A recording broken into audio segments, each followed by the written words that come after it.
Hey everybody, today's video is gonna be a little bit different. I'm gonna be teaching you about how to do assessment on yourself. First you will need a pen and paper to record your results. Then you will need a tape measure. You can have someone to help you measure around the body, getting the circumference measurements. If you don't have anyone to measure you, you can do it by yourself. Make sure you're wearing a sport attire to get accurate measurements. For women you can wear a sports bra and short skin tights, and men can wear shorts or short skin tights. You have got somebody at home to help you out to measure you, they can, but if there's no one to help you out you can still do the measurements by yourself. After measuring your circumference measurements, you will need a special scale that will read your body compositions. The best is the Omron. But you can use any scale you can get, and if it does not read your other components, there are formulas to calculate those components, like your BMR, visceral fat, body mass, water percentage, and many more. I will make a separate video explaining in full on how to calculate using the formulas, but for today we'll explain briefly.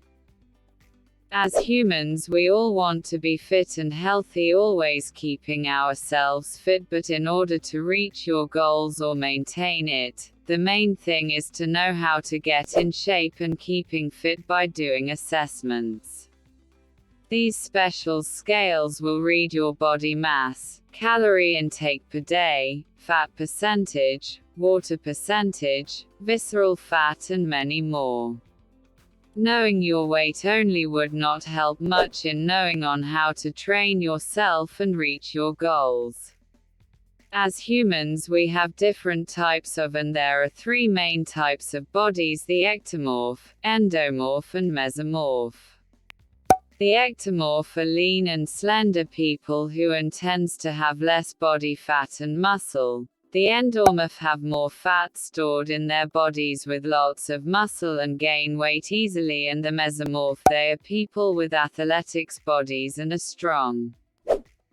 When you measuring your body with the tape measure you can target about 7 body parts: the neck, chest. For your arms and legs measure both sides: bicep, tricep, wrist, waist or abdomen, especially the smallest part of your waist. Then measure your hips, thighs, calves, and ankles.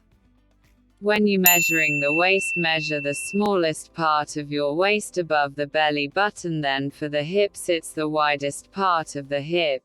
You will need a calculator to divide your waist size by your hip size so that you will get the ratio. Example: the waist circumference of 75 cm divided by the hip circumference of 90 cm is 0.83. That's the ratio. It means for a female with those measurements and ratio you would be moderate, which is good. Make sure you record everything.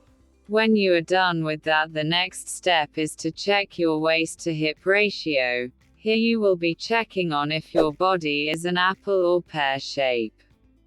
The apple shape has more fat above the waist, while the pear shape has more fat below the waist. If you do not have the special scale that reads the body compositions with electric current that reads your body percentage, water percentage, and many more, you can use the calipers to check your fat percentage. Calipers are the cheapest, easiest, and most portable method to measure body fat in specific areas: the chest, mid-axillary, abdomen, suprailiac, thigh, subscapular, and the tricep.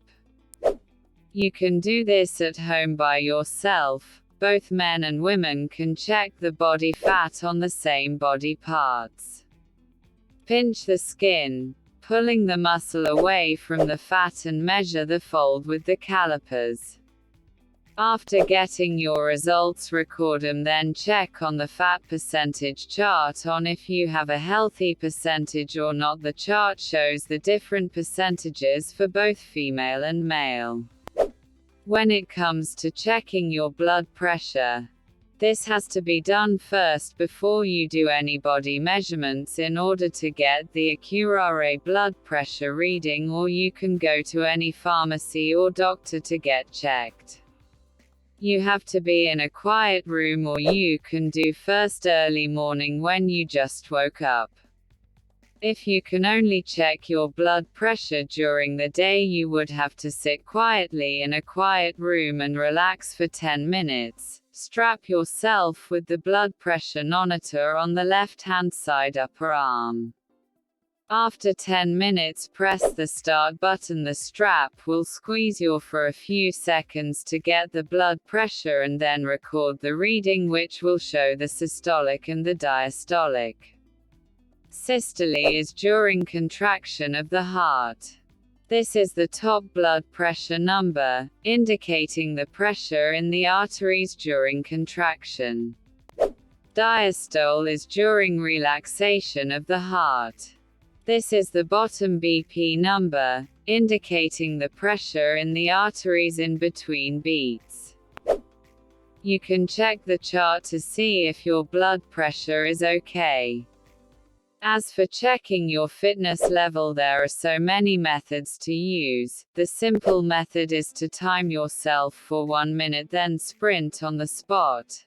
After 1 minute, touch your pulse on the wrist, count the beats you will get after 30 seconds, then multiply the beats you get by 6. The number you get after multiplying is your fitness level. Then you check on the fitness level chart on how fit or unfit you are.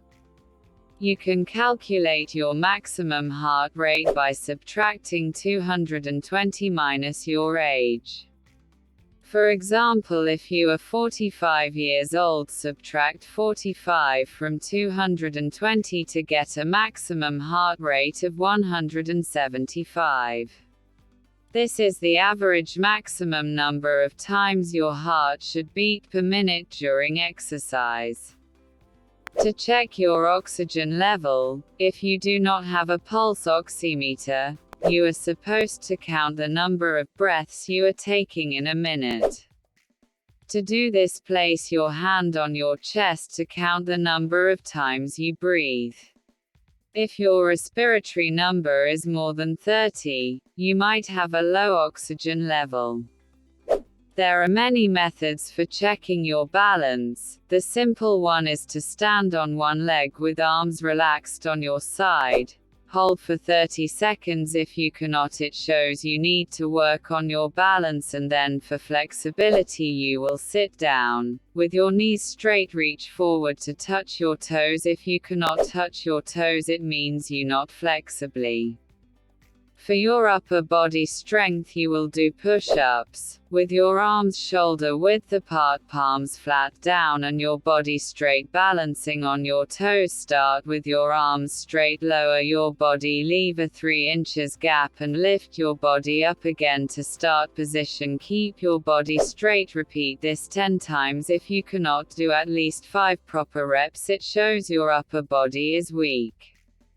For lower body strength, you will do squats. Start with feet flat down, shoulder width apart, facing straight forward. Bend your knees and keep the feet flat down as you go lower.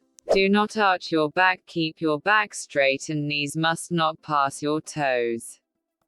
Make sure when you reach low, your thighs must be parallel to the floor. Do 10 proper reps. If you cannot perform at least 5 proper reps, it shows your lower body is weak. To check if your midsection is strong, you can do sit-ups. Lie on your back, feet flat down, then lift your upper body up to make the crucius, keeping your chin away from your chest as you reach the top. Breathe out, go back to the starting position. Do 10 reps breathing in. You can keep your arms crossed in front of your chest or straighten them out to reach for your knees. If you cannot do at least 5 proper reps, it means you will have to work more on strengthening your abs. There are 4 types of legs: knock knees, bow legs, legs with false curvature, and normally aligned legs. When standing with your knees together, there would be around a 3,1 inch or 8 centimeters gap between the ankles. If your knees look like they are pushing in toward each other, you may have knock knees. When standing, if there is a vast space between your knees and lower legs curving outward in an O shape, then you may have a bow leg. When standing, if your legs and knees look close to your shin tissue or soft tissue of the lower legs, you may have a false curvature. When you stand with your knees and feet pointing forward, if your legs touch each other in a parallel way at your upper thighs, knees, calves and ankles, then you may have normally aligned legs. There are certain types of exercises to be done when training your legs. You first have to know which types of legs you have. Once you know, then you will be able to do the correct training according to your shape, either to shape them nicely or maintaining them.